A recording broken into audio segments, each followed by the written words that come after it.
Katika somo hili tutajifunza historia ya nyumbani kwa kutumia mifano wa familia ya Elikana na Hana.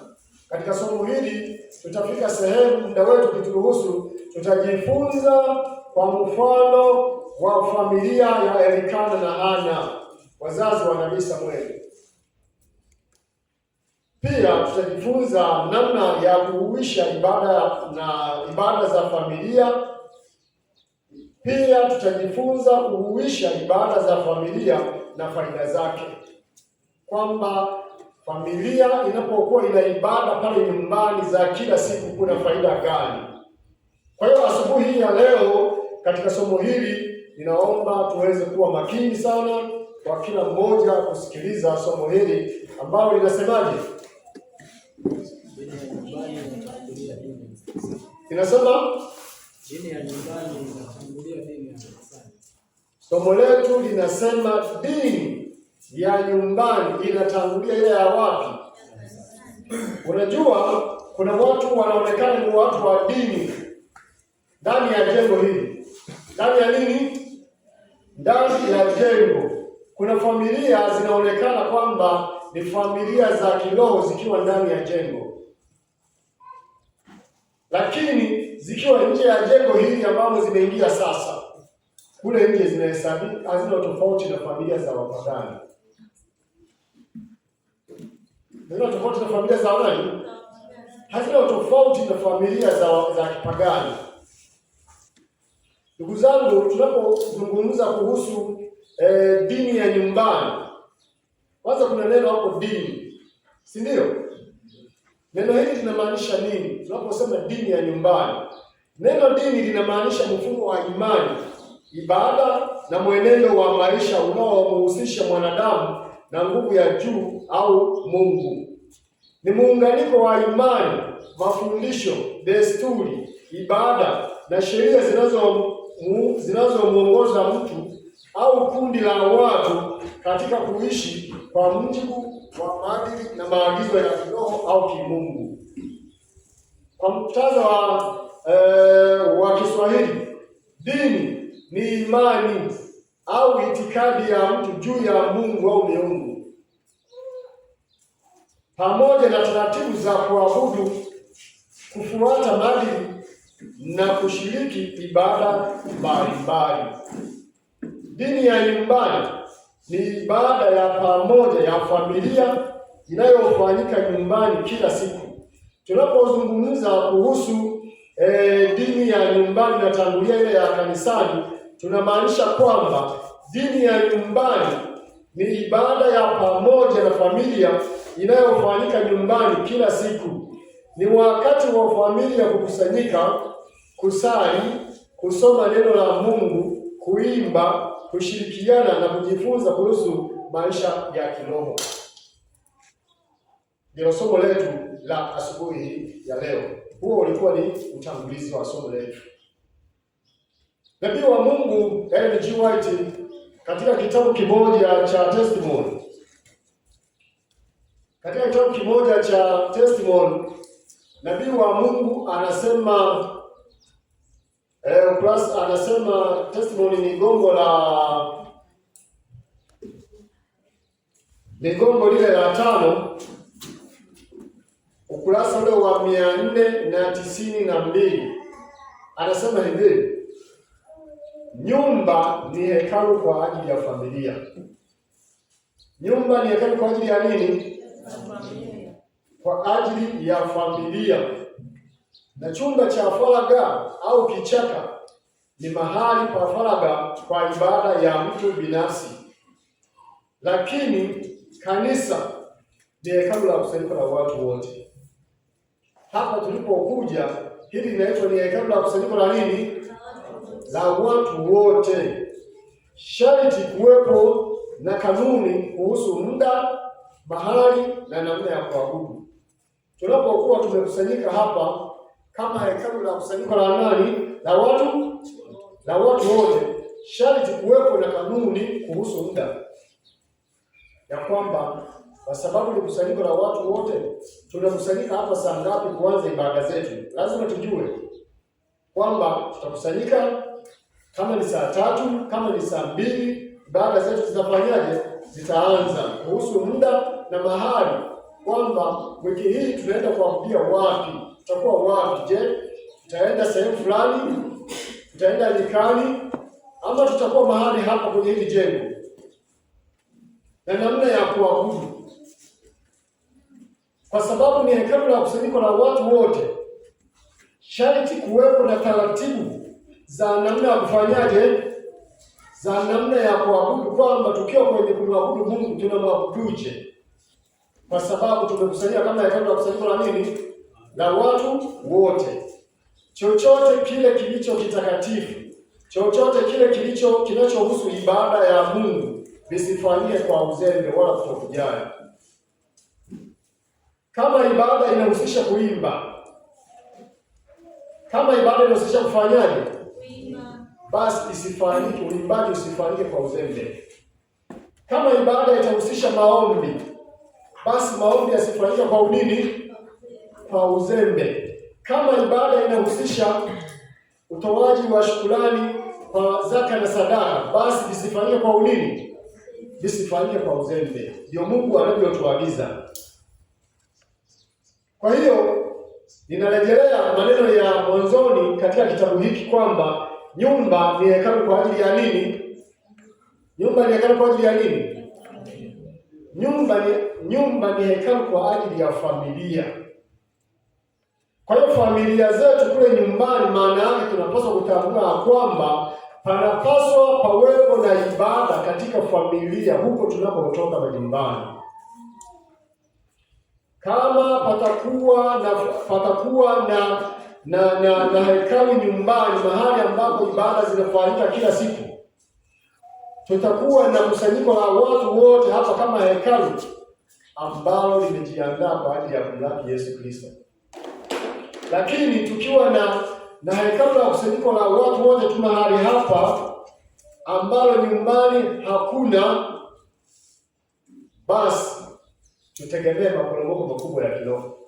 Nabii katika kitabu hiki kinachoitwa Adventist Home, Adventist Home kwa Kiswahili wanakiita siri ya ustawi wa familia. Siri ya nini? Ustawi wa familia.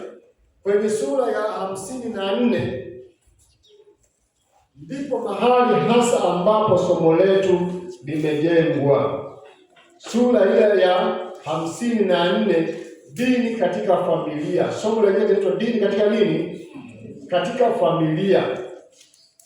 Kuna kipengele katika ukurasa wa 270 anasema dini ya nyumbani inatangulia ile ya kanisani. Jamani, dini ya nini?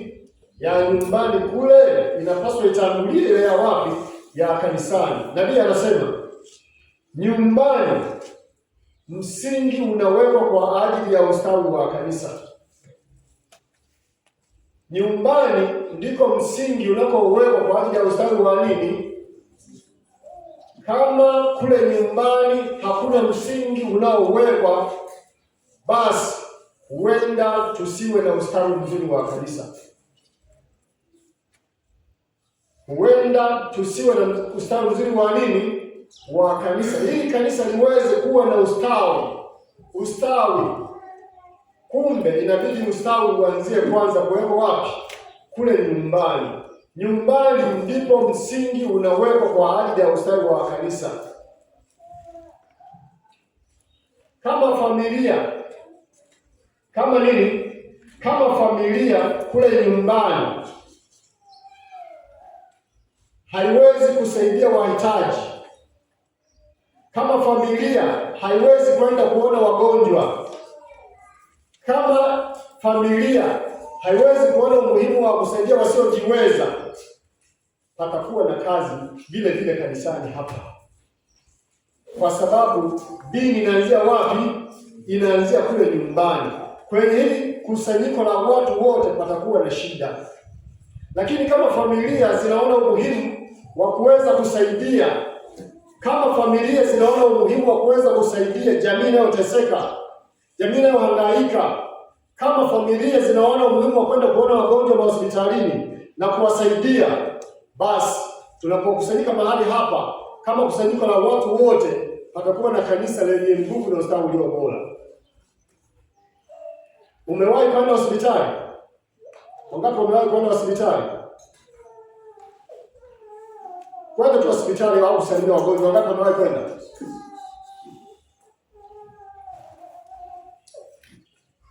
Sijui kama macho yangu ninaona sawa sawa ama yananipotosha, au swali halijaeleweka. Wangapi wamewahi kwenda hospitali aidha wakiumwa au kusalimia wagonjwa?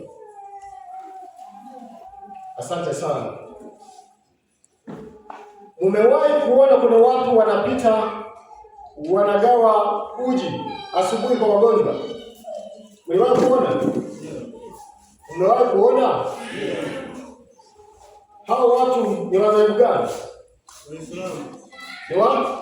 Waislamu. Ni Waislamu. Wanapita wanagawa uji. Wanawasaidia wagonjwa. Yakobo anasemaje kuhusu dini ya nini? Anasema dini iliyo safi sio nataka mbele. Dini iliyo safi nataka, anasemaje? Ni kwenda kuona wagonjwa na mayatima. Ni kwenda kuona wagonjwa kufanyaje? Ni kwenda kuona wagonjwa kufanyaje? Na kuwasaidia, kwenda kuwasaidia yatima na wajane.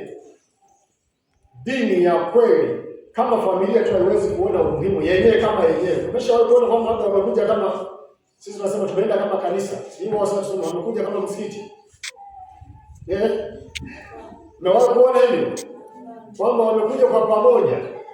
Ni familia imenyanyuka, inatambua kwamba ndani ya hospitali kuna wagonjwa ambao huenda hawana watu wa kuwaletea hata uji asubuhi. Sasa wao familia inachukua, inatengeneza uji pale nyumbani, inaondoka inaenda wapi?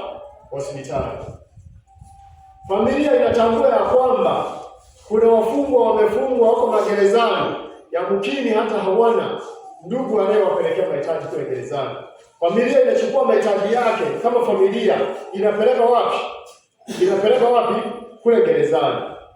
Je, kama jambo hilo litaletwa kanisani, kwamba jamani, kama kanisa tunahitaji kwenda kuwapelekea msaada wagonjwa, tunataka kwenda kuwapelekea msaada yatima, tunataka kuwatembelea vituo vya yatima na vituo vinaitwa kuleana, tunataka kwenda kutembelea mahali hapo, tunataka kwenda gerezani.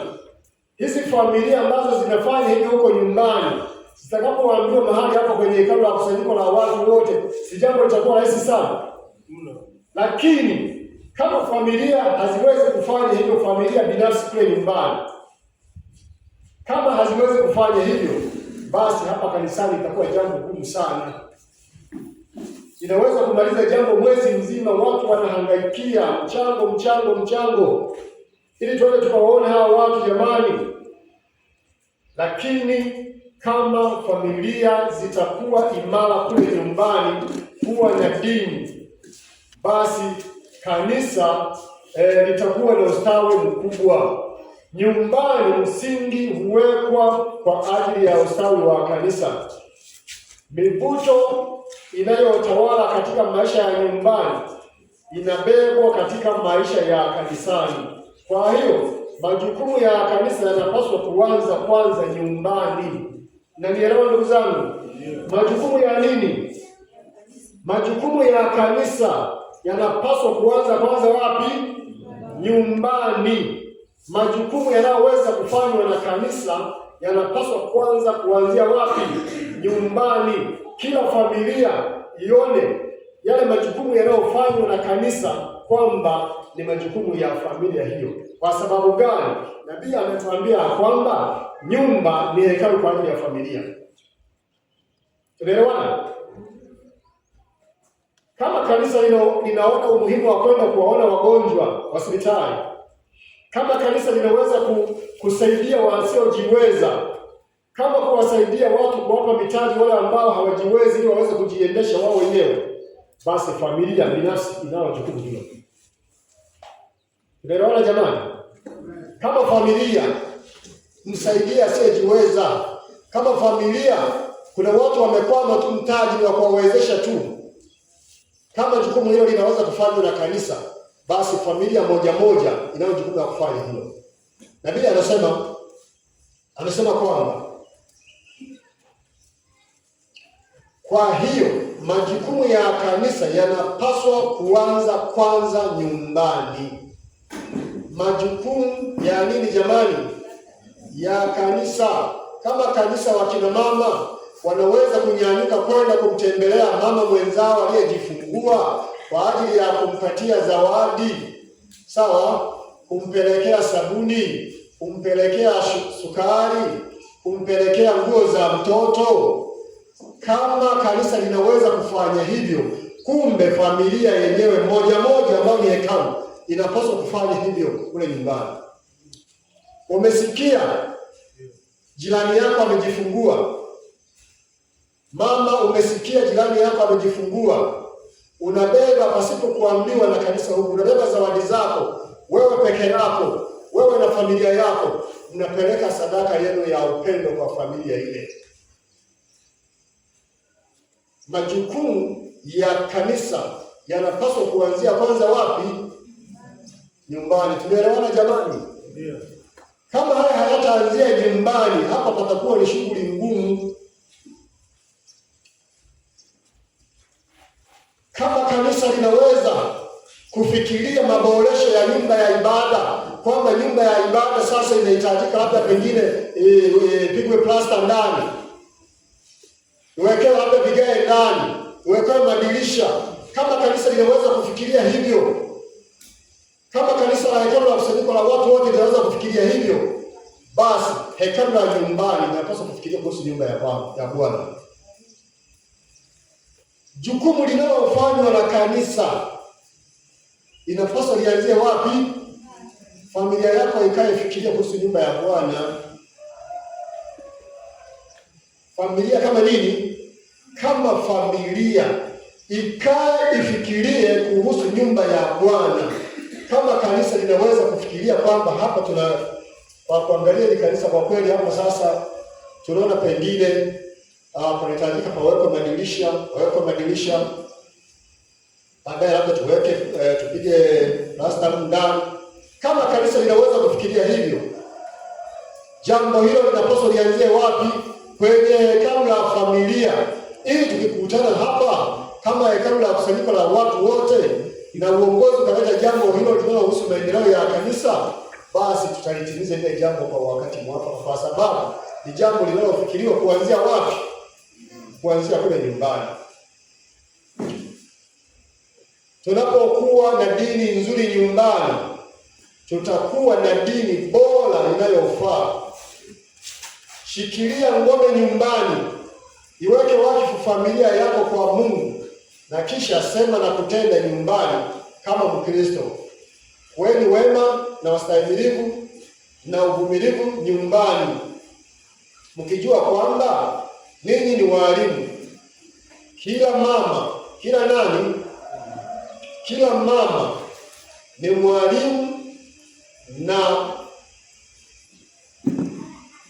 ni mwalimu na kila mama anapaswa kuwa mwanafunzi katika shule ya Kristo, ili aweze kujua jinsi ya kufundisha, ili aweze kutoa uongozi sahihi wa tabia, aina sahihi ya tabia kwa watoto wake. Mama, wewe ni mwalimu wa familia yako. Kaa vizuri na familia yako, uifundishe. Walimwengu wanasema asiyefunzwa na nani? Kufunzwa na nani?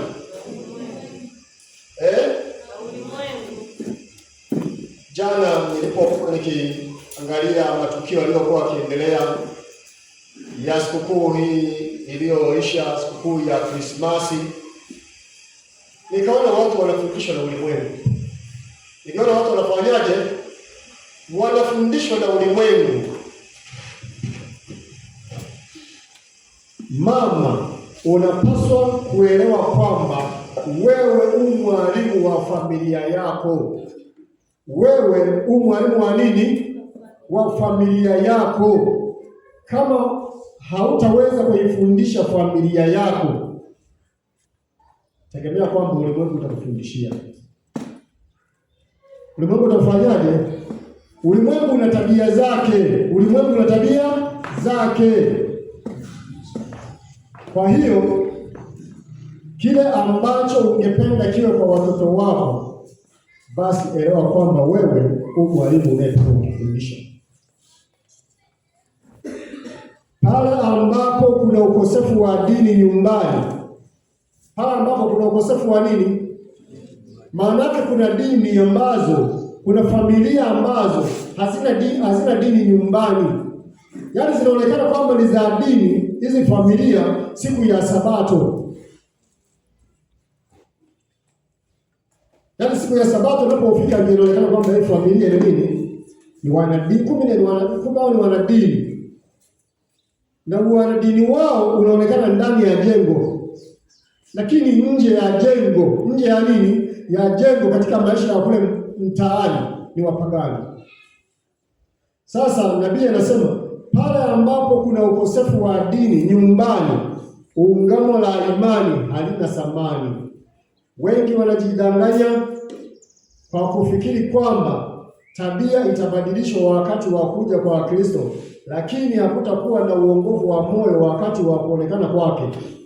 Jamani, uongofu katika familia hautafanyika siku ile Yesu anakuja. Uongofu wa familia ni sasa hivi. Wazazi wote tunalo jukumu kwa ajili ya kuweka dini ya kweli nyumbani. Dini ya nyumbani inahitajika sana, na maneno yetu nyumbani yanapaswa kuwa yenye asili sahihi. La sivyo ushuhuda wetu kanisani utakuwa si kitu, isipokuwa mmeonyesha upole, wema na adabu nyumbani kwako.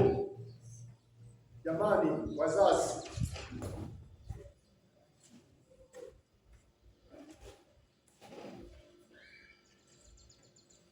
kwenye mitambo naona maiki hii haiko vizuri, naweza kuichukua na kuirekebisha.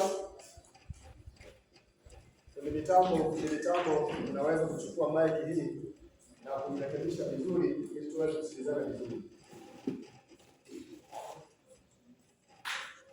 Kitabu kinasema kwamba kama kungekuwepo zaidi na dini ya kweli nyumbani, kungekuwa na nguvu zaidi kanisani. Kama kule nyumbani patakuwa na nini? Patakuwa na nini? Kama kungekuwepo zaidi dini ya kweli nyumbani, kungekuwa na nguvu zaidi kanisani. Ili pawepo na nguvu kubwa kanisani ya kuweza kufanya mambo na yakaenda kwa wakati mwafaka, panapaswa pawe na dini ya kweli nyumbani.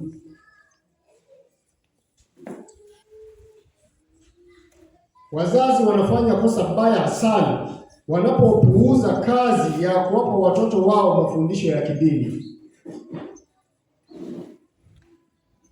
Ni wangapi katika familia? Ni wangapi katika familia wazazi ambao wanaendesha ibada za kila siku nyumbani kule kwa ajili ya dini nyumbani? Ni wangapi? Nataka nione mikono.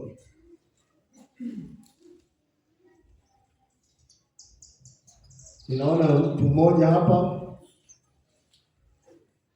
Sasa kama kuna mkono mmoja, kwa maana ya kwamba kuna familia moja ambalo ni hekalu, sawa, la familia ndio lenye dini nyumbani. Unadhani kanisa la hekalu la kusanyiko la watu wote tutakuwa na nguvu? Tutakuwa na nguvu? Somo hili la asubuhi ya leo tunajifunza kuhusu dini ambayo dini ya nyumbani itangulia ya wapi? Kama tunakuja mahali hapa tunajifunza neno la Mungu, ndugu zangu, kama tunakuja mahali hapa tunaimba, basi ibada hizi zinapaswa kufanyika wapi? Nyumbani. Zinapaswa zifanyike nyumbani, tuwe na ibada. Wangapi wanakumbuka lengo kuu la somo hili? Wangapi wanakumbuka nilisema lengo kuu la somo hili ni nini? Lengo kuu la somo hili nilisema kufundisha umuhimu wa dini ya nyumbani na kusisitiza juu ya ibada za familia kila siku. kama kuna mkono wa familia moja ambao umenyosha, ni kuonyesha kwamba wengine tumepungua sana ibada za kila nini, za kila siku. Kuna wakati ambapo baba au mama, ukitaka kujua kwamba watoto wako bado hawajawa na dini, fanya yafuatayo. Tunawafundisha ule umuhimu wa ibada za hapo nyumbani kila siku. Hebu jaribu kuacha tu kwamba imefika ule muda wa ibada, acha kuwaita. Wewe nenda tu kwenye chumba chako, waomba pamoja na mke wako, lala. Fanya hivyo kila siku. Uone kama watoto wako kama wameshaelewa dini, watakuja wao, jamani wazazi, karibuni kwenye ibada, uone. Ukitulia wewe na wao wanafanyaje? Usipokuja wewe kanisani, unapokuwa na mahudhurio ya mara moja moja kanisani, na watoto wako watafuata namna gani? Hivyo hivyo. Sasa baba na mama, inueni kiwango cha kiroho katika ibada za nyumbani, ndipo watoto wenu watakuwa hai. Kuna wakati huwa naamua kutaka kuangalia hivi, watoto wangu nisipokuwepo huwa wanafanya ibada hapa nyumbani? Huwa nataka kuona. Ninaondoka tu, nifika muda ninaondoka kwenda chumbani. Mara moja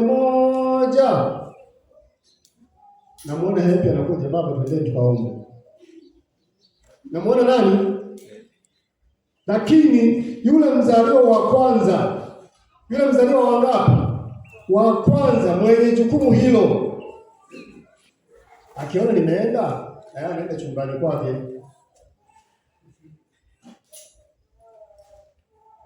Sasa ninyi wazaliwa wa kwanza, sikilizeni maneno haya.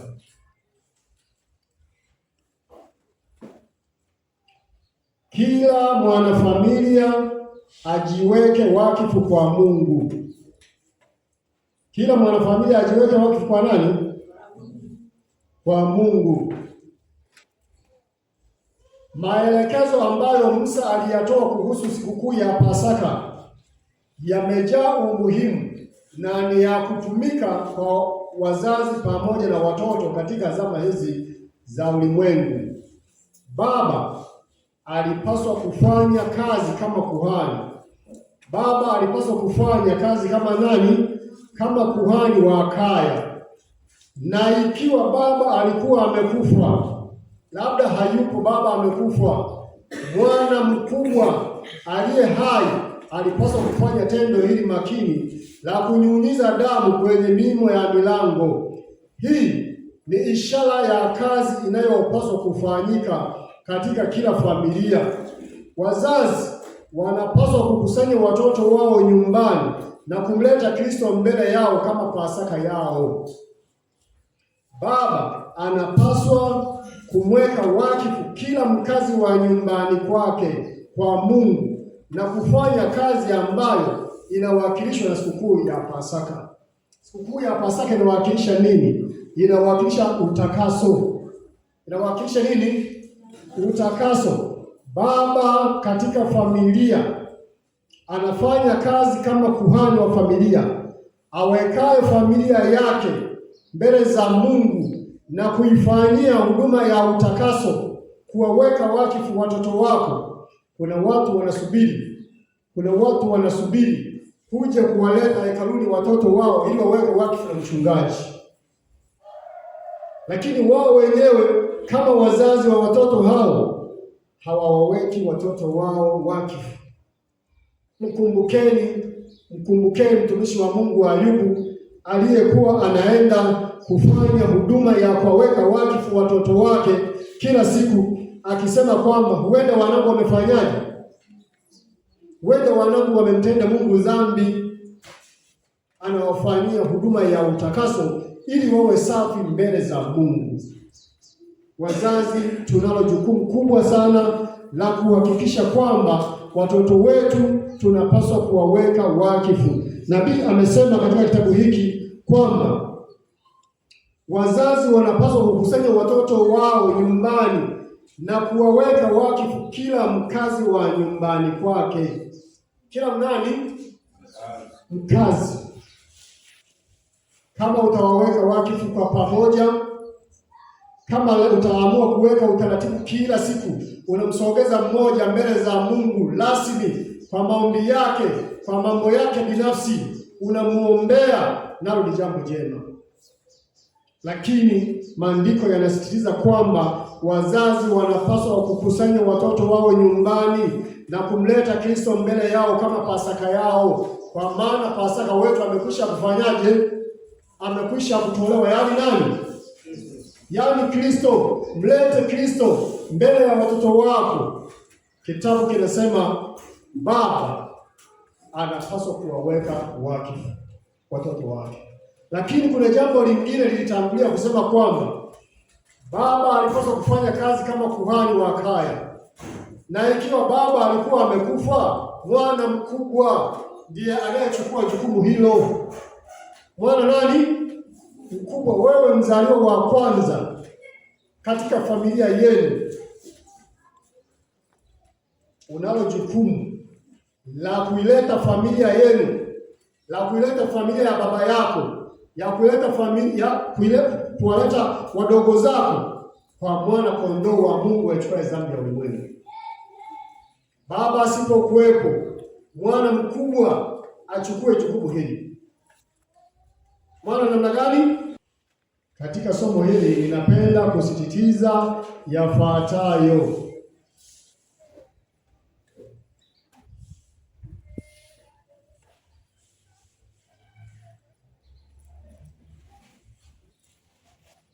Chagua muda maalum asubuhi na jioni. Namna ya kuanzisha au kufufua ibada nyumbani. Hatua ya kwanza, maana wengi hatuna hizo ibada kule majumbani. Chagua muda maalum asubuhi na jioni. Asubuhi na nini? Familia, ambapo kanisa linaanzia, kwa maana ya kwamba kuna ibada ambazo zinapaswa kufanyaje? Zinapaswa kufanyika kule nyumbani. Weka muda ambapo familia yote mtakusanyika. Kwa nini? Kwa ibada. Na watu wa nyumbani mwangu leo nawaambia, kwa sababu niko mahali hapo kwenye ibada hii ya leo, mwana mkubwa, ujumbe huu kufikia mahali popote pale ulipo. Hebu kwanza upunge mkono mahali popote ulipo, nione kama unanifuatilia. Na usimame nione. Asante sana. Nione na wana wengine, mzaliwa wa kwanza mwingine wa familia mlioko mahali hapa, naomba msimame.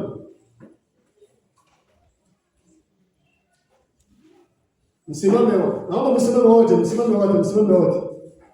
Mwana wa kwanza wa familia, simameni wote. Jambo wewe wa kwanza bwana. Wani mbali mno. Wewe. Sasa nendeni mkiona mambo yanalegalega ya ibada nyumbani. Ninyi ndio wenye jukumu la kunyunyiza damu, kumleta Kristo katika familia yenu. Kawekeni ratiba, naweza kuketi. Kawekeni ratiba za ibada ya asubuhi na jioni katika familia. Muilete kwa kuhani mkuu wa familia ambaye ni wazazi wenu. Muambie tutakuwa na ratiba ifuatayo. Asubuhi tutakusanyika saa 1, kwa mfano. Na jioni tutakusanyika saa 2. Kwa ajili ya nini? Kwa ajili ya ibada. Tunaelewana? Kwa hiyo namna ya kufufua, hatua ya kwanza, chagua muda maalum asubuhi na jioni. Tumia dakika 15 mpaka 30 kila siku kwa ajili ya huduma ya ibada ya nyumbani. Shirikisha kila mwanafamilia katika ibada ya asubuhi na jioni. Mwingine atasoma fungu, mwingine ataomba, mwingine anaweza kuimba mkasikiliza, au wakati wa pamoja kwamba tuimbe kwa namna gani kwa pamoja. Mmekuwa mkiona katika ibada zetu hapa zinazoendelea kila Sabato, kuna wakati fulani ni kundi la watu wanapita hapa mbele, wanafanyaje? wanaimba, si ndivyo? Na nyumbani hivyo hivyo. Hatimaye mnaweza kuunda pia kwaya ya nyumbani. Siku moja tungependa kuona hapa kwaya ya nyumbani, kwaya ya familia inasimama hapa, inafanyaje? Inaimba. Dini ya nyumbani inatangulia ile ya wapi? Ile ya kanisani. Tusiwe na dini ya hapa kanisani. Tumia nyenzo kama vitabu vya ibada za familia, masomo au kijarida ambacho kimeandaliwa kwa ajili ya ibada za wapi? Kwa ajili ya ibada za nyumbani. Mnaweza kuchagua kitabu katika Biblia kwamba katika miezi mitatu tutajifunza kutoka kitabu cha Mathayo. Mkaanza kusoma kitabu cha Mathayo. Leo tumesoma Mathayo sura ya kwanza, kesho tuna Mathayo sura ya pili. Hivyo hivyo mpaka familia inakimaliza kinini? Kitabu kizima cha Mathayo. Siku nyingine mnaweza kuangalia kitabu kingine. Tunaelewana jamani? Dini ya nyumbani inatangulia ile ya wapi? Ile ya kanisani. Nani ana swali au ananyongeza kuhusu dini ya nyumbani? Nani ana swali au nyongeza?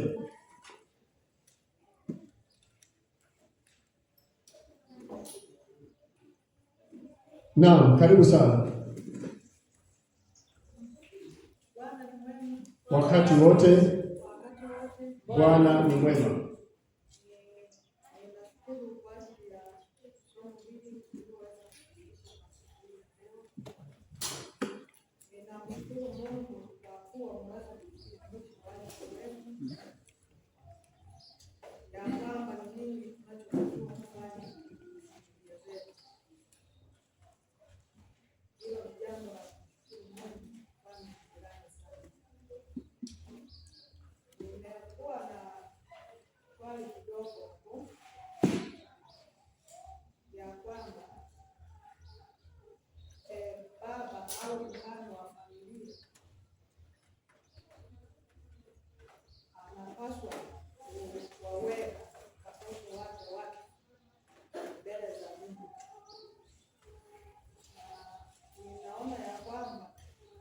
Kitendo cha kuweka watu mtu fulani au watoto huwa tunaendana na sadaka. Je, na sasa itakuwa vile vile kama walivyokuwa wakifanya au waliopita Ibrahimu au wanawekwa hivyo watu neno tu au nini? Asante sana kwa swali lako. Mwenzetu anarejelea nyuma ambapo mtumishi wa Mungu Ayubu alipokuwa akiwaweka wakifu familia yake. Jambo hilo pia lilikuwa linaambatana na sadaka maalum ya tukio la uwekwaji nini? Uwekwaji wakifu. Sasa anauliza, je, baba anapokuwa akifanya ibada hizi nyumbani kwa ajili ya kuwaweka wakifu watoto wake, je, aweza kuandaliwa sadaka maalum itakayokuja kutolewa kwa nyumba ya Bwana kama sadaka ya uwekwaji wakifu kwa watoto? Nani anatupatia majibu? Askofu mwandamizi. Na askofu, kuna swali hilo washiriki wanauliza. Je, wanaweza kuandaa sadaka kwa ajili ya ibada zile za uwekwaji wakifu wa watoto wao kule majumbani? Ni swali linaloulizwa. Askofu, na kuzungumza kuhusu hilo.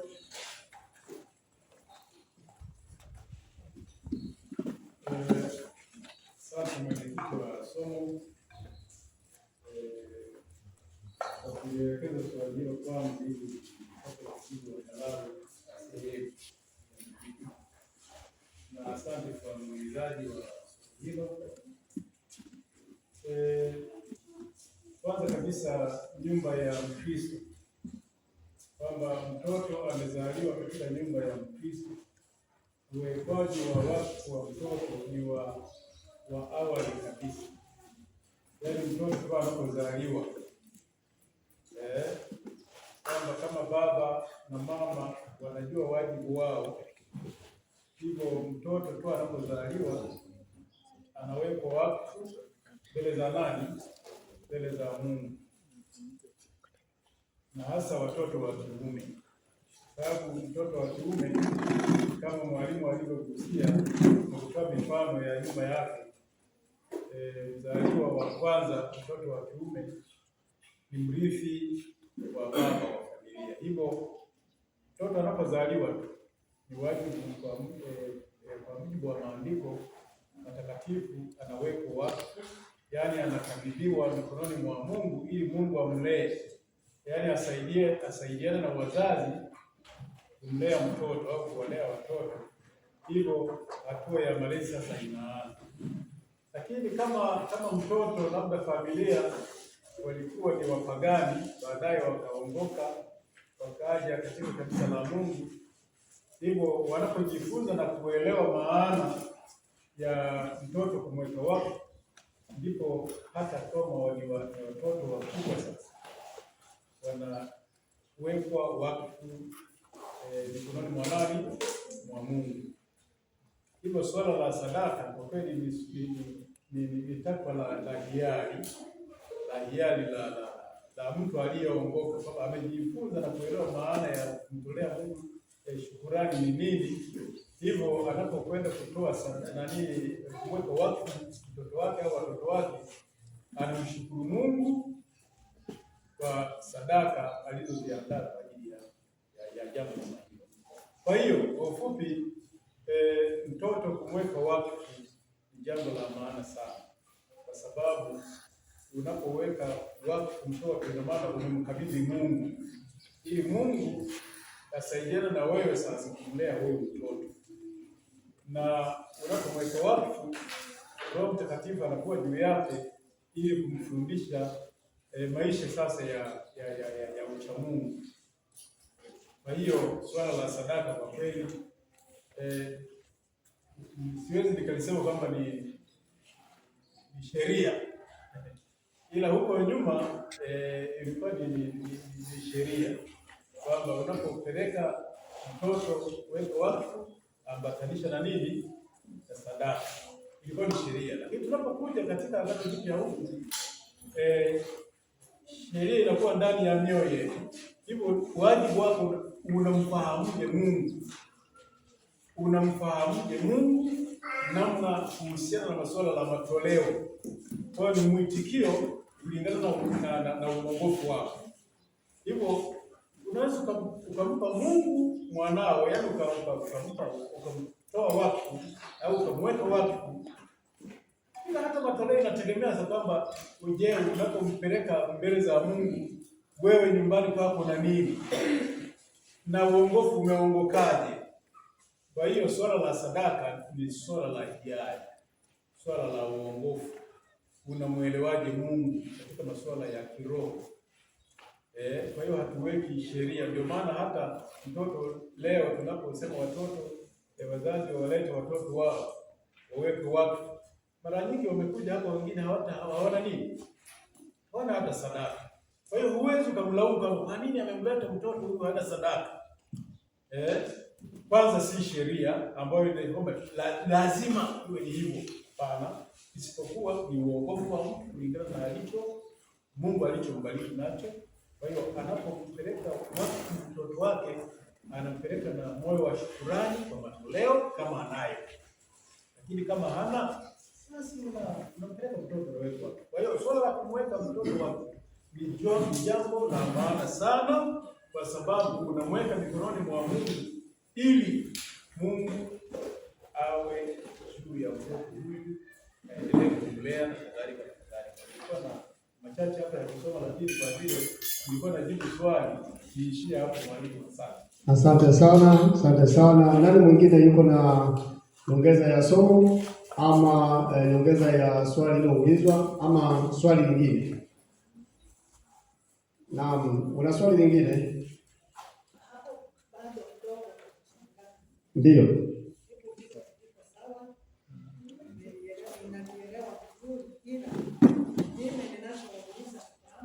Kwa ajili ya mchango wako huo, na hasa hapo ambapo umegusa kwenye familia ya Elikana na Hana mkewe. Ni kipengele ambacho nilikisema toka mwanzoni kwamba katika somo hili tutajifunza historia ya dini ya nyumbani kwa kutumia mfano wa familia ya Elikana na Hana, wazazi wa nabii Samueli. Ilikuwa nimekiacha kipengele hiki kwamba ni kipengele ambacho tunahitaji kujifunza kwa mapana yake, tuangalie sana hapo, na kama tutapata nafasi jioni tunaweza kuingia tena kwenye kipengele cha kuangalia familia hiyo kwa ujumla. Ni mfano wa familia ya Elikana na nani na Hana, ili tujue dini ya nyumbani jinsi inavyopaswa ianzie huko, ndipo tupate dini yenye nguvu wapi? Hapa kanisani. Kwa hiyo muda wetu umeisha, lakini ninalotaka kumalizia kusema ni kwamba kama ambavyo nabii ameandika, wazazi kusimama mahali pa Mungu kwa watoto wao.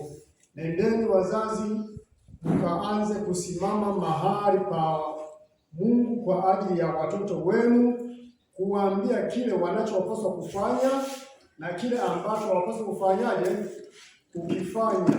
Haya yote muwaeleze watoto wenu, na mtawaeleza kwenye ibada zenu za kila siku pale, lakini pia kwa muda binafsi na mtoto wako aidha mmoja mmoja, unaweza kukaa naye ukaanza kumwambia anayopaswa kuyafanya na ala asiyopaswa kufanyaje, asiyopaswa kuyafanya. Dini ya nyumbani, tumesema kwamba dini ya nyumbani inafanyaje? Inatangulia ile ya wapi? Ile ya kanisani ikatangulie kwanza. Tusiwe tu Wakristo wa humu ndani ya jengo, tukitoka tunasomeka kwa namna nyingine. Mafundisho ya kidini yana maana zaidi kuliko mafundisho ya kawaida. Inamaanisha kwamba unapaswa kuomba pamoja na watoto wako kule nyumbani, ukiwafundisha jinsi ya kumkaribia Yesu na kumwambia mahitaji yao. Uwe na muda, usimame kwa ajili ya mtoto wako, umwambie Mungu mahitaji ya huyo mtoto. Ndio ni pamoja sasa na kufanya zile ibada za kuweka nini? Kumweka wakifu. Muelezee Mungu hitaji la mtoto wako ulipokuwa ukimweka wakifu. Eleza mahitaji yao. Inamaanisha kwamba unapaswa kuonesha katika maisha yako kwamba Yesu ndiye kila kitu kwako, na kwamba upendo wake umekufanya uwe mvumilivu, mwema, mstahimilivu, na bado ukiwa thabiti katika kuwaamuru kukufuata kama alivyofanya Ibrahimu. Kwa hiyo asubuhi hii ya leo katika somo hili, dini ya nyumbani, tunaomba ipewe kipaumbele. Kila familia iwe na dini nyumbani, ianzie huko nyumbani, ndipo hapa tutapata dini yenye nguvu. Mungu aweze kutubariki sana katika somo hili, na kila familia ikusudie sasa kwenda kufanya matengenezo ya kiibada katika familia yako, na tutakapopata muda mwingine basi tutaangalia mfano wa familia ya Elikana kwa dini ya wapi? Kwa dini ya nyumbani. Mungu atubariki kwa jina la Yesu, amina.